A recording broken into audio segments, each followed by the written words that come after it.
Le Grand Dialogue. Sigi Kafoba. Edouani wa Makaran. Le Grand Dialogue, l'émission de débat du studio Tamani sur votre radio. Chenni Beri. Halud Mauni. Chenni Beri. Sigi Kafoba. Le Grand Dialogue. 3 ans sans l'aide à la presse, quelles sont les raisons? C'est le thème de notre grand dialogue de ce soir. Depuis 3 ans, l'aide à la presse n'a pas été versée aux médias et organes de presse du Mali. Révélation faite hier par le président de la maison de la presse, Bandjougou Dante. C'était au cours d'une rencontre avec les journalistes. Il a aussi indiqué que la presse n'a pas bénéficié du soutien de l'État malgré le contexte de crise sanitaire. La fêtière des organisations de la presse exige également la dépénalisation du délit de presse. Nous allons aborder tous ces sujets avec nos invités. Mamadou Dabo, premier vice-président de la Maison de la Presse. Modibo Fofana, président de l'association des professionnels de la presse en ligne, qui nous rejoindra d'un moment à l'autre, nous l'espérons. Boubacar Kanouté, membre de l'Union, président de l'Union des journalistes reporters, et Maître Amadou Tcheoulé Ndiara, président de l'Organisation de défense des droits de l'homme. Je suis Sekou Gadjigo pour modérer ce débat. Mesdames, Messieurs, bonsoir et bienvenue. Le Grand Dialogue. Chers invités, merci d'avoir répondu à notre invitation. Je le disais tantôt, le président de la Maison de la Presse ainsi que d'autres responsables des organisations fêtières de la presse étaient hier devant les journalistes pour parler des difficultés que rencontre la presse malienne depuis quelque temps. Selon le président Bandjougou Dante, depuis 3 ans, l'aide à la presse qui est versée aux organes de presse et médias n'a toujours pas été reçue par ces différents organes et médias. Nous allons écouter Bandjougou Dante qui évoque d'autres difficultés. Il fallait se rencontrer aujourd'hui pour répondre aux différentes questions par rapport aux différentes actions que nous sommes en train de mener.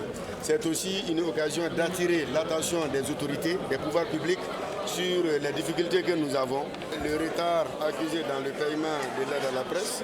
Nous avons aussi les difficultés engendrées par la maladie à coronavirus qui fait que les chaînes de télévision, les radios ont aujourd'hui du mal à engendrer des recettes au moment où nous sommes en train de leur demander, où on est en train de leur demander de payer des redevances, de payer des taxes, de payer des impôts. C'est vraiment compliqué.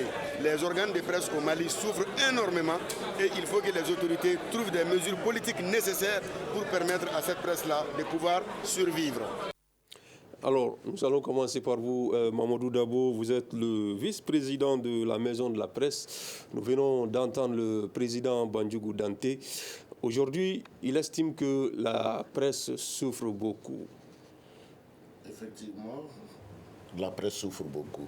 Mais je commence d'abord par saluer les auditeurs et tout le personnel de Studio Tamani. La presse souffre parce que d'abord, au niveau de la presse, tout commence par l'accès à l'information. L'accès à l'information est très difficile au Mali. Côté population et côté autorité. Et surtout du côté des autorités. Les autorités maliennes sont inaccessibles souvent. Vous pouvez connaître quelqu'un avant qu'il ne soit ministre. Vous l'appelez, il prend votre téléphone, il vous appelle lui-même le plus souvent. Mais dès qu'il est ministre, c'est terminé, il change de numéro de téléphone, il est injoignable. Inaccessible aux médias nationaux ou bien même aux médias de l'étranger. Et il court vers les médias étrangers. Et qu'est-ce qui explique cela? C'est eux qui peuvent en donner l'explication. Et c'est ce qui fait d'ailleurs que quand il y a des problèmes au Mali, c'est de l'extérieur qu'on a l'information. Et vous avez constaté qu'au début de la crise malienne, c'est le MNLA qui donnait plus d'informations que l'ensemble de la presse malienne. Chaque matin, le porte-parole du MNLA avait voix au chapitre. Il donnait l'information, mais nous autres, on n'en a pas les moyens. Pour donner l'information, la vraie information, il faut aller à la source. Nous n'avons pas les moyens d'aller à la source. Comment je peux aller à Kidal dans certaines conditions? Le président même ne veut pas aller à Kidal. Mais les journalistes peuvent se débrouiller dans certaines conditions. Et rares sont les journalistes qui savent même comment le faire. Parce qu'il faut passer par le DIRPA. Le directeur ou la DIRPA, la Direction des informations et des relations publiques de l'armée, pour être couvert. Il faut aussi, dans certaines conditions, recourir à l'aménagement. Et tout le monde sait que l'aménagement n'est pas là pour les beaux yeux des Maliens. Nous savons pourquoi l'aménagement est là. Alors ça, c'est... Tu veux voyager avec l'aménagement, souvent, ta demande va faire 3 mois ou 3 semaines. Ce n'est pas du tic au tac. Et l'information doit être d'actualité. Alors l'accès à l'information, ça c'est une difficulté. Première difficulté. Après l'accès à l'information, il y a le traitement de l'information. Le traitement c'est fait à travers des équipements. Ces équipements coûtent cher. Il y a la publication, il y a la diffusion. Donc le papier, l'électricité, l'eau, les moyens de déplacement. Le salaire des journalistes, comment les payer alors que toi-même tu ne reçois rien. Ensuite, il faut payer les redevances, les impôts à l'État. Nous payons cela, nous donnons à l'État, mais l'État ne veut pas nous donner notre part. Sous Alpha, cela se faisait régulièrement. Alpha n'a laissé aucune année où l'aide n'a pas été payée. Mais à partir de, avec IBK, depuis 3 ans, on ne nous paye plus. La transition ne nous considère pas. On a échangé avec Choguel, on a échangé avec Bandaou, on a échangé avec Mouktarwan, on a échangé avec Assimi. Rien ne bouge. Alors, c'est-on pourquoi vous ne recevez toujours pas l'aide à la presse depuis 3 ans? C'est parce qu'au Mali, on n'accorde pas d'importance à la communication. Alors que la vie même dépend de la communication. Quand tu ne communiques pas, c'est comme si tu ne vis pas. Quand l'enfant vient au monde, son signe de vie, c'est un cri. Ce cri-là, c'est la communication. D'accord. Boubacar Kanouté, vous êtes président de l'Union des journalistes reporters. 3 ans que l'aide à la presse n'a pas été versée aux organes de presse et médias. Alors, selon vous, qu'est-ce qui pourrait expliquer cela? D'accord, donc tout d'abord, je tiens à vous remercier de m'avoir invité et m'avoir donné l'occasion, en tout cas, de m'exprimer pour la première fois, en tout cas, qu'on donne la parole aux représentants des journalistes et reporters de s'exprimer sur la vie de la presse. Parce que quand on parle de la presse, généralement, dans les discours officiels, on conçoit la presse comme les patrons des presses. Et voilà, on oublie ceux qui font même cette presse-là. Donc je vous remercie à vous de m'avoir donné l'occasion, à Studio Tamani et à tous les auditeurs qui nous écoutent actuellement. Maintenant, parlons concernant l'aide à la presse qui ne tombe pas depuis 3 années. En tout cas, nous, de notre niveau, en toute objectivité, et quand on essaye de parler, de prendre l'objectif de l'IGM, donc nous pouvons, tout ce que nous pouvons dire qu'en réalité, l'aide à la presse qui tombe, nous, on n'en connaît rien dedans. Donc nous sommes aussi des orphelins de cette aide à la presse qui tombe depuis plusieurs années. Et quand on essaye de prendre beaucoup d'organes de presse, ces aides à la presse tombent à l'insu de ces organes de presse-là. Donc maintenant, pour répondre en réalité à la question que vous êtes en train de nous poser, nous pouvons dire tout simplement, comme le premier vice-président de la maison de la presse vient de dire tout à l'heure, avant que les hommes politiques viennent au pouvoir, ils sont, en tout cas, tout le temps, ils appellent tout le temps les fêtières, les présidents des associations, ou les journalistes, pour monter au pouvoir. Donc, les hommes politiques servent, la presse sert d'escalier à ces hommes politiques-là. Et c'est ce que la presse aussi doit cesser. Donc, quand on sert d'escalier à ces hommes politiques, une fois au pouvoir, c'est normal qu'ils ne nous respectent pas. Alors, vous venez de dire que vous n'en savez rien par rapport à l'aide de la presse, à l'aide à la presse, mais vous êtes payés quand même, vous êtes des journalistes payés. Je pense que c'est avec cette aide-là que les patrons de presse, voilà, vous payent. Payés, vous savez, l'aide à la presse, nous pensons en tout cas, de notre point de vue au niveau de l'IGRM, nous pensons que nous devons aller au-delà de ce discours, de toujours demander l'aide à la presse qui est insignifiante à notre point de vue. 300 millions pour tous ces médias au Mali, ça équivaut à combien? Ça équivaut à combien? Quand vous distribuez ces montants aux radios, aux différentes télévisions, à la presse écrite, à la presse privée, vous allez voir que certains journaux vont avoir 300 000 francs, d'autres 150 000 francs. En tout cas, c'est rare de voir un organe de presse avoir 2 millions de cette aide à la presse. Alors, ça sert à quoi? Et vous pouvez voir que quand on essaie de prendre le budget même annuel d'un organe de presse, cette aide à la presse, c'est insignifiant. Donc, à notre niveau, au niveau de l'IGRAM, nous pensons que nos patrons de presse qui sont là, ils doivent aller au-delà de cette demande, de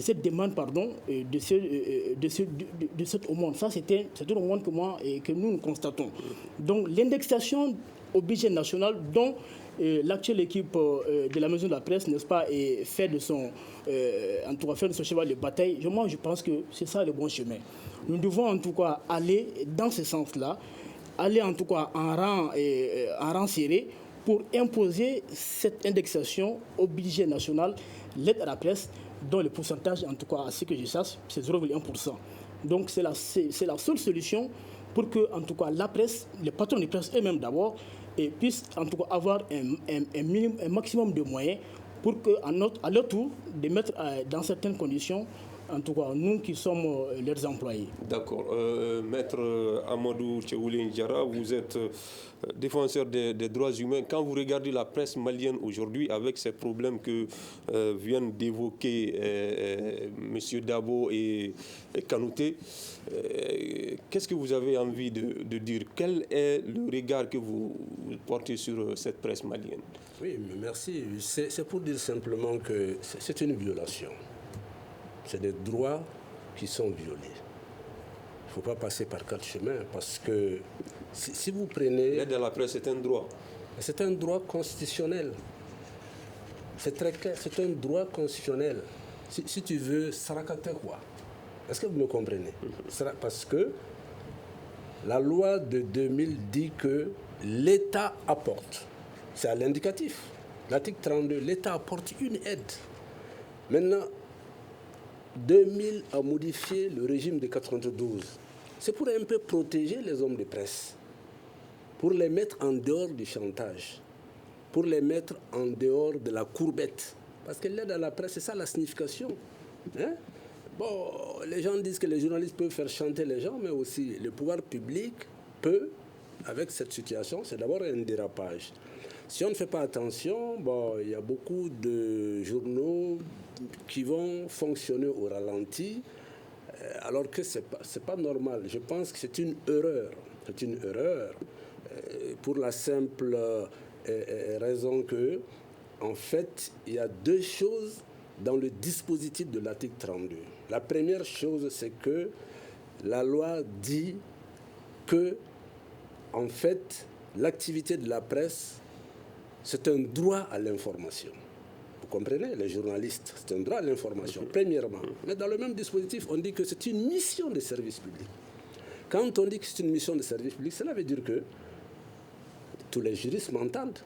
Quand, par exemple, il y a une mission de la maison de la presse ou de l'organisation des journalistes qui doit aller à tel endroit, la mission doit être prise en charge. Parce que les juristes m'entendent, quand on dit que c'est une mission de service public, cela veut dire que l'information devient autre chose que le commun des mortels pense. On suppose qu'en démocratie, nous devons être tous au même niveau d'information. Et c'est ça, et je pense que les rédacteurs de 92 et de 2000 maintenant ont fait un gros effort évidemment pour qu'on arrive à ce régime-là. Alors, Maître vient de le dire, c'est un droit constitutionnel qui est violé. Je voudrais juste signaler qu'on a tenté d'avoir un représentant du ministère de la Communication parmi nous pour participer à cette émission, mais malheureusement, nos tentatives n'ont pas abouti. Aujourd'hui, quand on viole un droit constitutionnel comme celui-là, l'aide à la presse,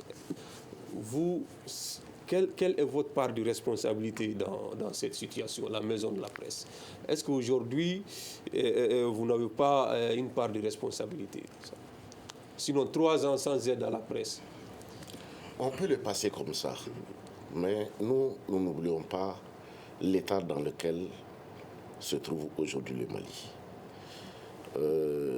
mon jeune frère vient de dire que l'aide va dans la poche des patrons. D'abord, à combien estimer cette aide-là, pour nous permettre de comprendre? Cette aide, 200 millions. 200 millions. On a voulu l'augmenter à 300 millions, mais on n'a jamais dépassé 200 millions. Une année même, sous Amadou Aya, c'était 50 millions. Après, Ibeka est venu avec 90 millions. 200 millions pour toutes les radios, les télés, les organes de presse. Les plus de 400 radios.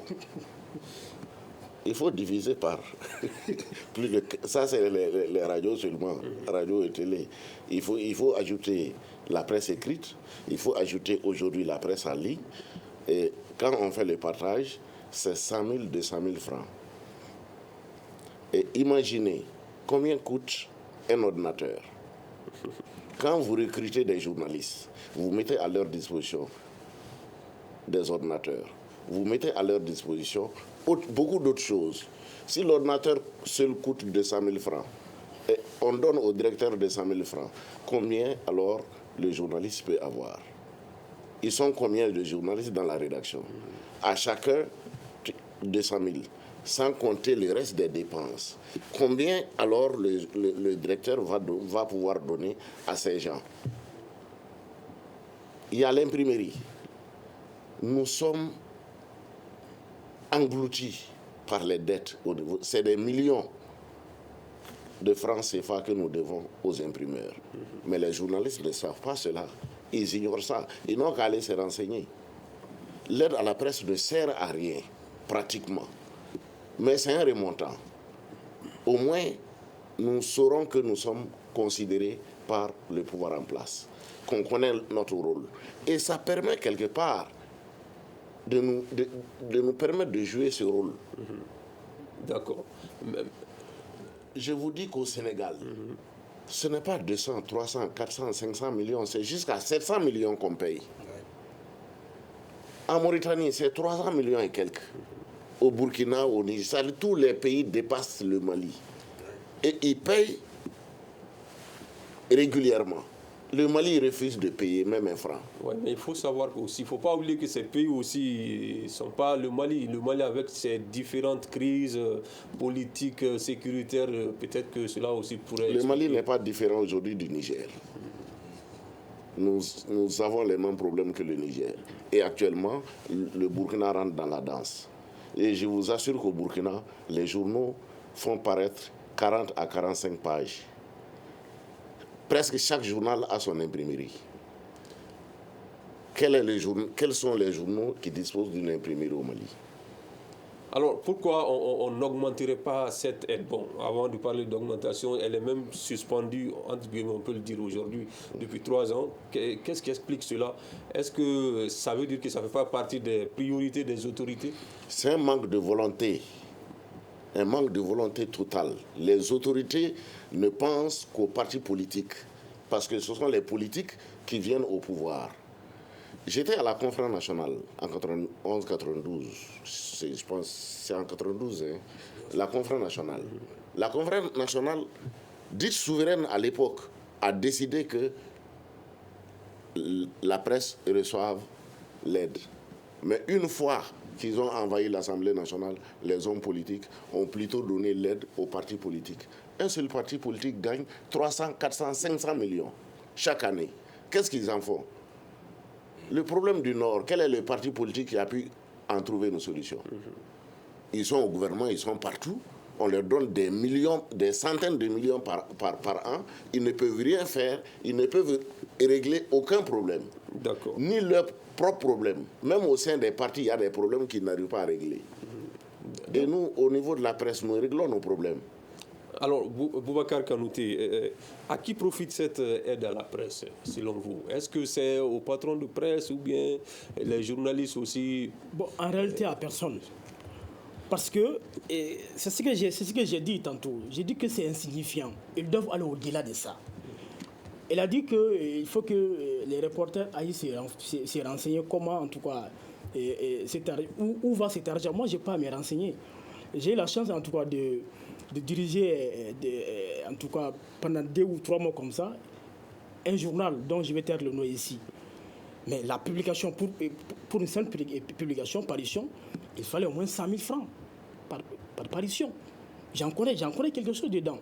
Imaginez 100 000 francs pour un quotidien. Par mois, ça fait combien? Et c'était à la presse représente quoi aux yeux de cet organe? C'est insignifiant. Moi, j'en connais ces réalités-là. Et actuellement, je suis aussi l'administrateur délégué d'une radio à Ségou. Les dépenses que je fais par mois et par an, je connais. Et par rapport à comparer, n'est-ce pas, à cette...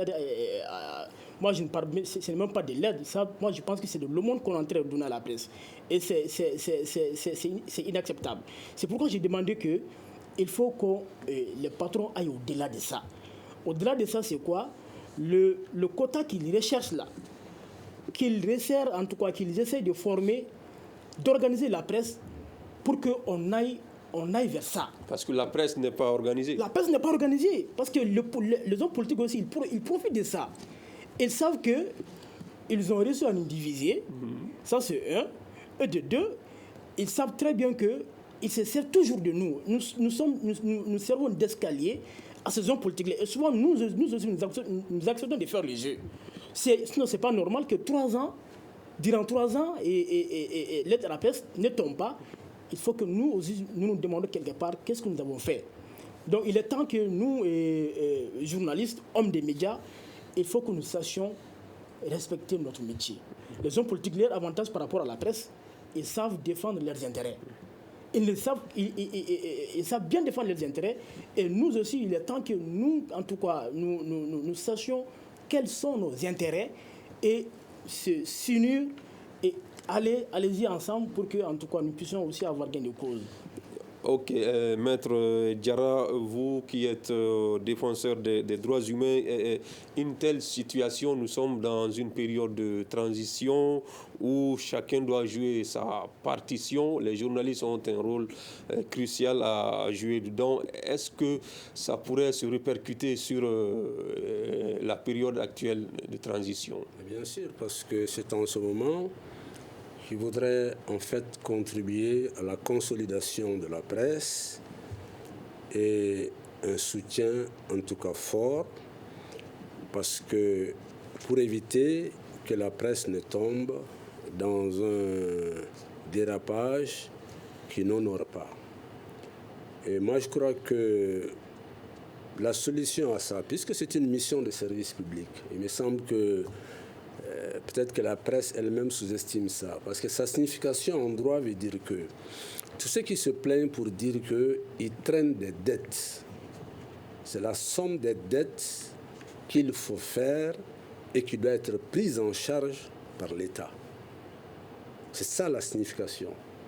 Quand un organisme accomplit une mission de service public, cela veut dire que vous faites ce que normalement l'État doit faire. Or, tout le monde sait aujourd'hui qu'en matière d'information, l'État seul ne peut pas. Il faut des organismes. C'est la nécessité parce que l'État, l'ORTM, la radio aussi bien que la télévision, eh bien c'est difficile et c'est pour cette raison que la Troisième République a eu la magnanimité de créer ce qu'on appelle les radios de proximité et les journaux aussi. Maintenant, tous ceux qui traînent des dettes, ils doivent faire la somme des dettes là. Ils font la somme des dettes maintenant et puis ils envoient à l'État. C'est comme ça que ça s'est fait. Ils envoient à l'État et l'État prend en charge. D'accord. Maître Mamadou Dabo, plutôt, peut-on savoir quels sont les critères pour bénéficier de cette aide-là? Pour bénéficier de cette aide, l'organe doit avoir un siège. L'organe doit respecter la régularité. L'organe doit payer les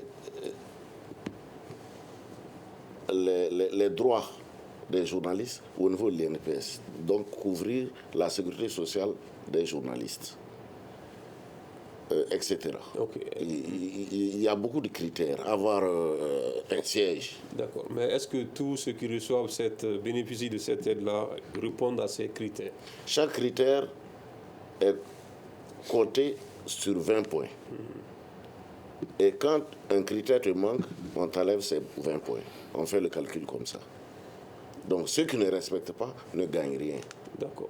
Je vois Bouakar Kanouté veut réagir. Moi, en réalité, je peux citer des dizaines de journaux d'organes de presse qui ne répondent à aucun de ces critères, mais qui bénéficient de cette aide à la presse là. J'en connais beaucoup. Comment se fait-il? Mais on connaît ça au Mali. Il faut avoir des relations quelque part au niveau du ministère de la Communication. Je connais même des journaux qui ne paraissaient même pas, mais qui ont reçu de l'aide à la presse. C'est pas normal. Donc, à mon avis, il a parlé tantôt de l'inscription à l'INPS. Ça fait partie d'un de nos combats au niveau de l'UJRM. La sécurité sociale des journalistes et reporters. Parce qu'en réalité, on ne peut pas parler d'organes de presse sans ceux qui vont sur le terrain. Et ceux qui vont sur le terrain, s'ils ne sont pas en bonne santé, alors comment est-ce que l'organe peut vivre? C'est difficile. C'est pourquoi nous insistons à ce qu'eux, ils aillent au-delà de ce qu'ils demandent là. Les 200 millions là, ce n'est rien. Il faut qu'ils aillent au-delà de ça. Et quand ils vont au-delà de ça, et que le budget sera indexé, disons, l'aide à la presse sera indexée au budget national, les 0,1%, et c'est en ce moment que l'État aussi va exiger à ce que les critères dont il vient de citer soient des critères qui seront réellement respectés. À travers quoi? À travers l'application de la convention collective. Donc voilà tout notre combat. Donc tout cela, mais la convention collective, cela est difficile à travers ce qu'il vient de citer là, les difficultés qu'il vient de citer, sans qu'il y ait cette indexation au budget national. Donc c'est ce que nous leur demandons. Il faut que le combat, en réalité, soit non ces 200 millions dont ils réclament là, mais l'indexation au budget national, l'aide à la presse, disons, le 0,1%. Là, nous serons ensemble dans ce combat-là. Alors, Mamadou Dabo, vous pensez à cela? Est-ce que vous êtes d'accord avec Kanouté du fait quand il dit que c'est insuffisant, le combat que vous menez, vous devez aller au-delà? Qu'est-ce que la maison de la presse fait? Je pense qu'il fait confusion. Tantôt, vous l'avez constaté, il parle d'aide à la presse, après il vient dans la convention collective. Parce que la solution qu'il veut là, c'est dans la convention collective. Et à ce niveau, il y a un grand soutien de l'État. La convention collective, elle est tripartite entre les patrons de presse, les journalistes et l'État. Et à ce niveau, il y a des subventions qui tombent. L'aide, ce n'est pas seulement l'aide à la presse, l'aide directe là. Il y a l'aide directe, mais il y a également l'aide indirecte. C'est quoi l'aide indirecte? L'aide indirecte, c'est les subventions sur les papiers, sur l'électricité, sur les équipements, etc. Cette aide ne tombe pas. Et ce n'est pas pour la presse, c'est pour le pays. Imaginez quand le mois de carême arrive, l'État subventionne les commerçants. Cet argent, ce n'est pas pour les commerçants. Le commerçant qui doit gagner 200 000, l'État dit, bon, on te donne 100 000, toi tu dépenses 100 000 pour que la marchandise soit vendue à 125 000. Parce qu'il ne peut pas acheter une marchandise à 200 000 et venir la vendre à 125 000. Maintenant, quand il vient vendre la marchandise à 125 000, c'est chaque citoyen, chaque acheteur qui en bénéficie. Quand il y a également des subventions au niveau de la presse, c'est de même. Le papier devient moins cher, l'électricité devient moins cher, et nous, notre produit aussi deviendra moins cher. L'essor vendait son papier à 100 francs. Et nous tous, nous avons vendu nos journaux à 100 francs. J'étais le rédacteur en chef du journal La Patrie, qui se vendait à 100 francs. À l'époque, les choses étaient moins chères. Aujourd'hui, ça coûte plus cher. On ne fait que quelques 10, 12 pages, alors que nous devrions faire jusqu'à une quarantaine de pages par jour. D'accord. Rapidement, Kanouté. Je voulais un peu réagir rapidement. Voilà, là où il a dit que j'ai fait un peu confusion entre l'aide à la presse et la convention collective. Il dit que la convention collective dépend de l'aide à la presse. Moi, j'ai dit, en tout cas, je crois avoir entendu cela. Donc, à notre avis, il y a un manque de volonté quelque part aussi. Parce que j'ai dit, lors du lancement officiel de l'association, j'ai dit que la convention collective ne doit pas forcément attendre cette indexation au budget national de l'aide à la presse. Pourquoi? La sécurité sociale, il y a beaucoup de patrons de presse qui sont inscrits, disons, beaucoup de journaux qui sont abonnés à l'INPS, par exemple. Et pourquoi ne pas revoir ce genre de partenariat avec l'INPS? on inscrit vos employés à l'INPS et en retour, au lieu de verser dans votre compte tout le temps, chaque mois, ou ça par 1 million, donc on va prendre en charge, n'est-ce pas, la sécurité sociale de vos journalistes. Ça, c'est une possibilité qui peut être faite, en tout cas, par les patrons de presse. Un. Et deux, nous, à notre niveau, sans qu'on soit fort, à Ségou, nous avons, parce que nous avons une coordination dans cette région. À Ségou, et c'est ce que nous allons faire aussi dans les jours à venir, nous avons pu trouver un partenariat avec la caisse de mutualité de Ségou pour qu'ils inscrivent tous nos membres gratuitement à la mutualité. Et ça, nous avons réussi. Tous nos membres et journalistes reporters, en tout cas membres du l'UGRM à Ségou, sont actuellement inscrits à la mutualité et à 0 francs. Ils sont inscrits à 0 francs. D'accord. Donc c'est là aussi nous allons demander un partenariat encore à la direction nationale de la mutualité pour qu'ils inscrivent en tout cas tous nos membres à la mutualité à 0 francs. Ça, c'est le plus que nous avons pu faire en tant que des employés et eux, je sais qu'ils peuvent aller loin.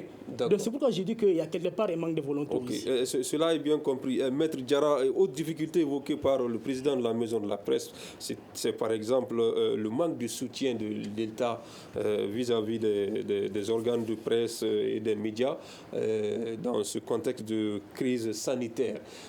Aujourd'hui, il y a beaucoup de chantiers qui attendent les autorités de la transition, je le répète. Est-ce que si on va dans ce contexte de frustration des journalistes, est-ce qu'on pourrait réussir ces missions-là? Parce qu'on a l'impression qu'on oublie un peu les journalistes dans tout ce qu'on fait, réforme, refondation. Bon, parce que tout est lié à la compréhension de ce qu'il faut en fait penser d'un journal. Parce qu'un journal, c'est une entreprise. Quelqu'un qui crée un journal, c'est une entreprise. Parce que tout à l'heure, vous voyez le débat, c'est que le directeur de publication, il a des employés, il paye le loyer, le courant, l'électricité. Et aujourd'hui, tout le monde sait que le problème, c'est les journalistes, c'est que les journaux numériques ont quelque peu, si vous voulez, étouffé la poule aux œufs d'or, c'est-à-dire la presse papier. Toute la question est là.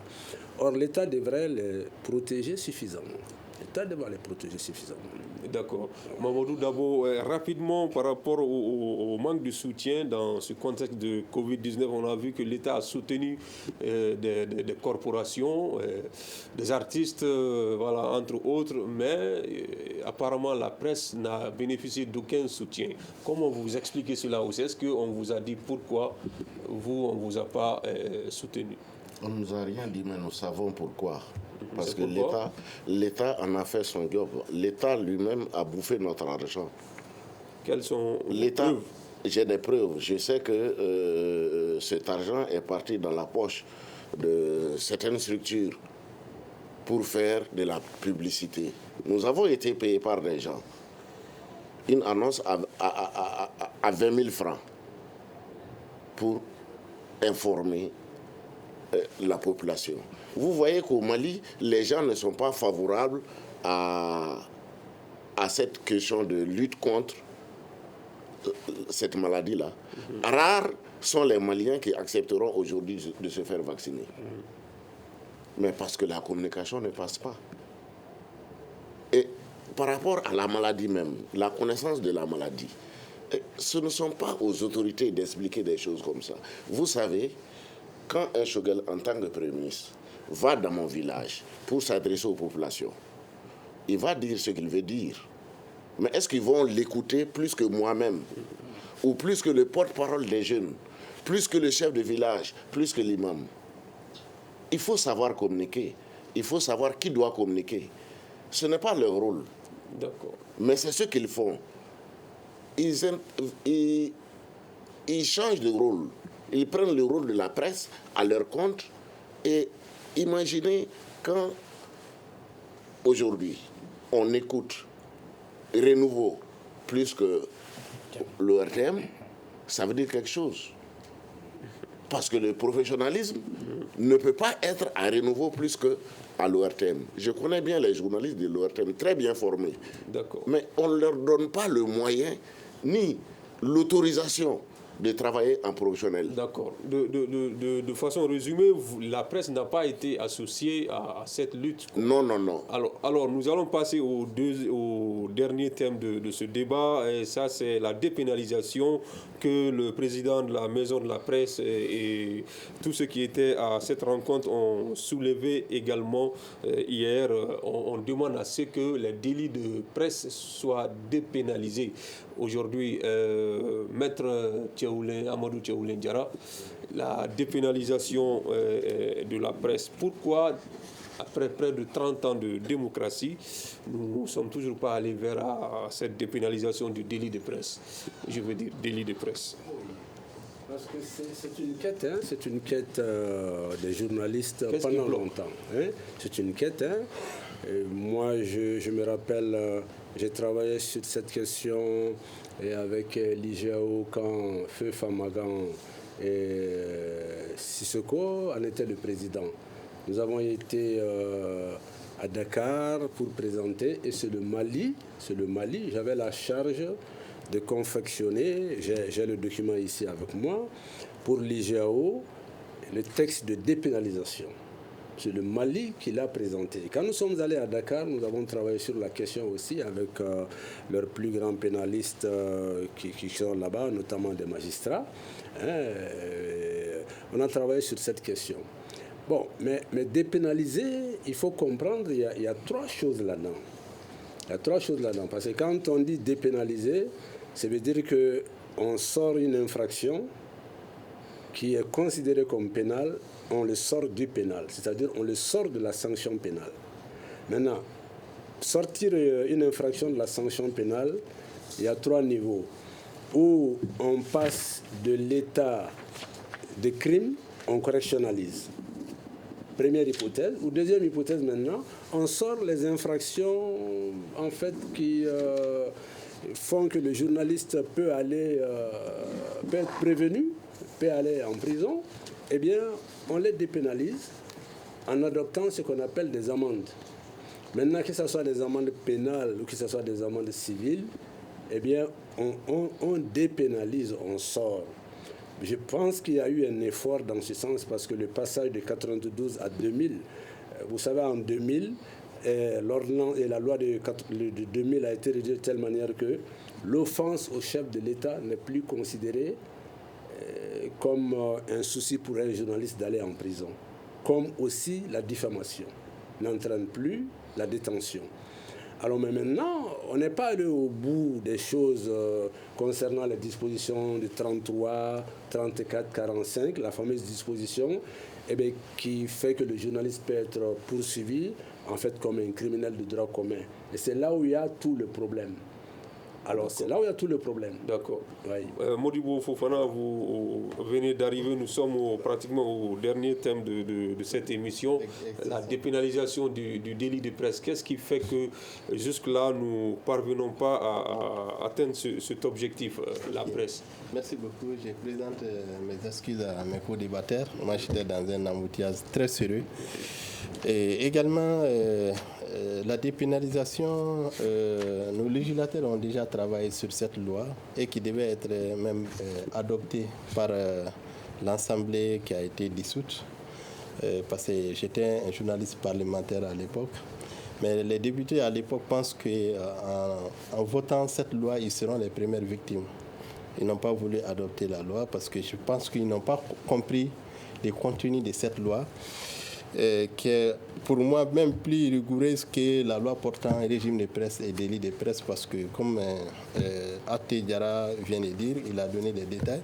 Dans cette loi, les journalistes sont...